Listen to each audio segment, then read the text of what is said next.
Well, 2023 is gone, so let's talk about some of the best movies that came out last year. So it's a little difficult for me to do like a best of the year list because like usually in December a lot of people release their best of the year list and they usually get these screeners ahead of time. I am not that lucky, unfortunately. I don't live in a big city or anything, so I don't get to see these movies right away. I usually don't get to see these movies until around this time, like maybe like January, maybe around when the Oscar nominations are announced. So there are definitely some movies on this that are not on this list I have not seen. I have not seen The Zone of Interest. That movie I was kind of interested in, but I have not had the time. It's not playing in a theater near me and probably won't until it gets some Oscar nominations. But I do want to look back at some of the movies that I really enjoyed this year and basically rank 10 of them as my favorites of the year. So let's start off with a few honorable mentions. Now I'm going to try to like have a few blockbusters in there because surprisingly, even though some blockbusters disappointed this year, there were a few that I thought were actually really good. So I'll just throw them in here just because it's my list. So let's start off with a few honorable mentions, including Air, a movie I kind of thought was a joke, and honestly, it was pretty good. The performance was pretty good. I did like Matt Damon in particular, Viola Davis in particular. I did think the story was very interesting overall, even if it does kind of sound corny, but it worked overall for me. The Creator, a movie that only cost $80 million to make and looks like it costs like at least twice that. Yeah, that's impressive. With decent performances, great world building, and even though it kind of borrows heavily from a lot of other movies, it definitely is kind of its own thing to enough point where I'm like, I'll let it go. Talk to Me. This was a movie that really caught me off guard. It was intense. It was pretty creepy. The practical effects were pretty good, and the performances were pretty good. Has a very disturbing atmosphere throughout, and I thought it was very interesting. Teenage Mutant Ninja Turtles Mutant Mayhem. I mainly enjoyed the animation style of this movie more than anything. I did like the characters, I did like the jokes. It was a lot of fun, and honestly, I'm kind of intrigued to see if they'll do another one of these movies in this animation style. Guardians of the Galaxy Volume 3, the only good Marvel movie this year. A nice fitting send off to the Guardians of the Galaxy. Great. I like the characters a lot more in this one than I have in some of the other movies. I did like the design of the worlds and such. It was a nice fitting send off to the Guardians of the Galaxy, and hopefully we can see them again, maybe in some other Marvel movies. Dungeons and Dragons Honor Among Thieves. This was a movie that I thought was just fun. I am not a Dungeons and Dragons fan, but honestly, I had a good time with this movie. It was a lot of fun. The performances were really good. The chemistry between the cast is really good. It's very funny throughout, funnier than most comedies this year, but I had a good time with it. The Killer, David Fincher's very polarizing movie that I got it a lot more on the second viewing than I did on the first viewing. It's very meticulous. It's definitely very different than a lot of other movies out there. It's both direct and indirect at the same time. Michael Fassbender's pretty good in the movie. It's definitely an interesting movie if you're kind of like into like movies like this. Anatomy of a Fall. I didn't get a chance to review this one, but this movie mainly works because of Sandra Huller's performance. She's really good in this movie, and I kind of like the angle that they take with this movie about how basically you kind of aren't entirely sure about what happened, and you're kind of like left sitting there going, you kind of like have your own thoughts about what happened, but I do think it is an interesting movie to check out at some point.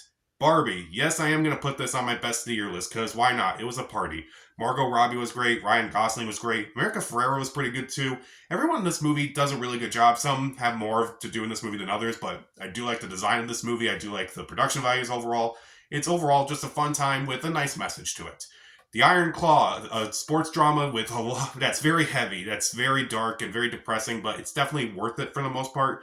The Zac Efron, Jeremy Allen White, Harris Dickinson, Holt McCallany, everyone did a fantastic job in this movie, and definitely was a movie that really that was just a gut punch. When Evil Lurks, this was a movie that a lot of people didn't see when it came out in theaters, but it's kind of been getting a few hits on streaming. But it's definitely a very intense movie, a very unpredictable movie. It's just a movie that just kind of got under my skin, and I still think of it, and it still just gets under my skin. And for a horror movie to really do that, considering some of the horror movies this year, that is really effective. I would have tweaked parts of the ending, but other than that, I still thought it was a very well done movie overall. Evil Dead Rise. This was a movie that I was looking forward to, kind of, but also had a little apprehension towards it. But overall, this movie's just a really fun roller coaster ride, and definitely one of the better Evil Dead movies since the original trilogy. John Wick Chapter 4, an action-packed 3-hour movie that only feels like 2. This movie is non-stop action with so many great sequences, particularly in France. Keanu Reeves is really good in this movie. Donnie Yen's really good in this movie too. It's just another great addition to this franchise, and this is a franchise that only gets better and better. But we'll see if they actually do anything after that ending. The Boy and the Heron. I did think about this movie a lot more after watching it, and I do think the animation style is still gorgeous. The themes are still there. And even though I kind of don't really care for some confusing bits and the abrupt ending, it has stuck with me. So any movie that can do that is good enough to get an honorable mention, in my opinion. And the last movie on this list is Blackberry. I just watched this movie the other day and I really enjoyed it. I thought the actors did a really good job, particularly Jay Baruchel and Glenn Howerton. Glenn Howerton almost disappears in this movie. Basically, if you really like The Social Network, you'll really like Blackberry. I feel like it's kind of like in the same style. It's kind of like in the same themes and such. And I do think it is a very fascinating movie overall. The movie about people who kind of changed the world when it comes to communication and how it basically got destroyed. It's very interesting and kind of underrated. So let's talk about the 10 best movies of last year, at least to me. Let's start off with number 10, which is probably going to be my most controversial Beau is Afraid.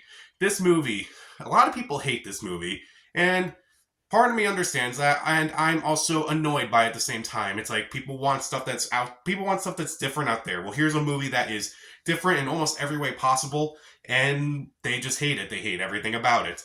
Honestly, this movie has stuck with me all year. Joaquin Phoenix's performance is excellent. He's fantastic in this movie. Patti LuPone is also very scary in this movie. She's intimidating. I do like the way that Ari Aster kind of like makes things seem like, crazy things that are felt like they're normal things in the real world, whereas it's like the opposite, where it's like they treat things that are normal that are just like intimidating, and it's actually very well done. I do really like that in this movie. And I do like the fact that this is not necessarily how anxiety looks, it's more how anxiety feels. That is really well done in my opinion. Did this movie need to be 3 hours long? Probably not, but I was invested.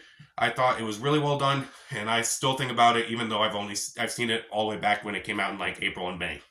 Number 9, Poor Things. This movie kind of grew on me a bit. I think the actors do a fantastic job, particularly Emma Stone and Mark Ruffalo, who is absolutely hilarious in this movie. I absolutely love this world that they're going through. It's very fantastic.